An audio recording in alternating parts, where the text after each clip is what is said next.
উকিল বাবার সাথে দেখা করা জায়েজ আছে কিনা, বাবা বলা যাবে কিনা? উকিল বাবা হলো 2 নম্বর বাবা। আমাদের সমাজে উকিল বাবার প্রথা অনেক বেশি আছে, আপনাদের এলাকায় আছে? এটা হলো 2 নম্বর বাবা, নকল বাবা। নকল, এই নকল বাবা হওয়াও জায়েজ নাই, এই নকল বাবা বানানো জায়েজ নাই। ভাইরা আমার, বিয়ে শাদীতে আমাদের দেশে মনে করা হয় যে একজন উকিল বাবা লাগে, এরকম একটা ধারণা আছে না নাই? মেয়ের ইজিন আনার জন্য গায়রে মাহরাম একজন উকিল বাবা হয়, অনেক সময় যায় অনুমতি আনে। এইভাবে উকিল বাবা বানানো পরিষ্কারভাবে হারাম, পরিষ্কারভাবে। মুরব্বীরা ভালো করে শুনে রাখেন, যারা যারা উকিল বাবা আছেন এই বাবাগিরি ছেড়ে দেন। বাংলাদেশে বাবার কোনো শেষ নাই। খাজা বাবা, উকিল বাবা, ন্যাংটা বাবা, কত বাবা আছে। আল্লাহ তাআলা এই সমস্ত নকল বাবা থেকে আমাদেরকে হেফাজত করুন। বিয়ে উপলক্ষে কোনো উকিল বাবা টাবা চলবে না। নিজের বাবা বেঁচে থাকলে সেই বাবা তিনি নিজে নিজের সন্তানের বিয়ে দিবেন, ব্যাস। মেয়ের অনুমতি বাবা আনতে যাবেন। জাজ্জল্যমান বাবা উপস্থিত, আগাগোড়া 5 হাতি বাবা আছে, এরপরও দেখা যায় আরেকজন উকিল বাবা সেজে সেখানে নাটক করতে যায় অনুমতি আনার জন্য। এই নাটক করা জায়েজ নাই, পরিষ্কারভাবে হারাম। পর্দাহীনতার কারণে বিশেষ করে গায়রে মাহরাম কেউ যখন উকিল বাবা সাজে, ওই মেয়ে সারা জীবন তারে বাপ ডাকে, খানা খাওয়ায়। এটা আমাদের সামাজিক মানে একটা কুসংস্কার বলতে পারেন, এর সাথে ইসলামের কোনো সম্পর্ক।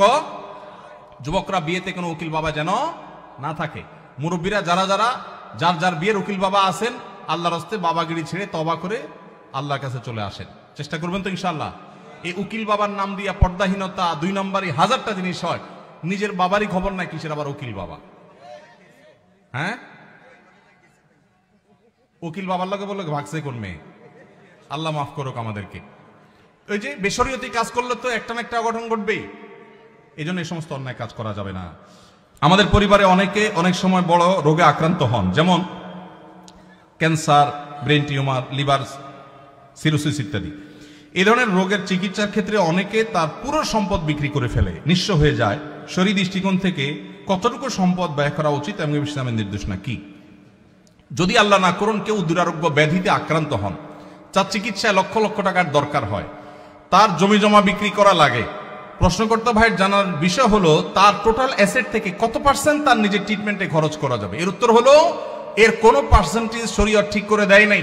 তার ট্রিটমেন্টের জন্য যদি তার টোটাল সম্পদও বিক্রি করা লাগে, সেটা বিক্রি করার অধিকার ইসলাম তাকে পরিপূর্ণভাবে দিয়েছে। মানুষের সম্পদের ক্ষেত্রে শরীয়ত তাকে এতটা স্বাধীনতা দিয়েছে যে তার সম্পদ কি করবে না করবে এক্ষেত্রে কারোর সেখানে কোনো নাক গলাবার অধিকার।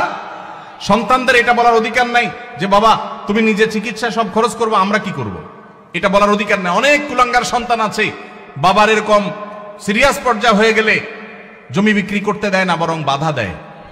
আছে না নাই?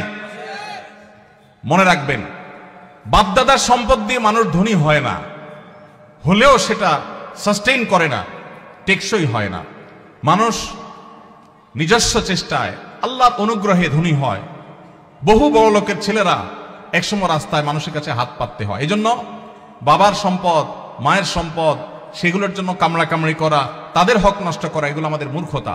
তবে হ্যাঁ, কেউ যদি মনে করেন যে দুরারোগ্য ব্যাধিতে আমি আক্রান্ত হয়েছি, এখানে ট্রিটমেন্ট করে আসলে লাভ হবে না, ডাক্তারদের অ্যাসেসমেন্ট অনুযায়ী মৃত্যুই নিশ্চিত এবং জটিল পরিস্থিতি, তাহলে সেক্ষেত্রে আমার বাচ্চারা তারা অসহায় হয়ে যাওয়ার চাইতে আমি সুন্নত হিসাবে ট্রিটমেন্ট করি, কিন্তু খুব বেশি অ্যাগ্রেসিভলি ট্রিটমেন্টের জন্য খরচ করব না। এটা যদি কেউ সিদ্ধান্ত নেয় তো সেই এখতিয়ারও শরীয়ত ওই ব্যক্তিকে দিয়েছে, অবস্থা বুঝে তিনি ডিসিশন নেবেন।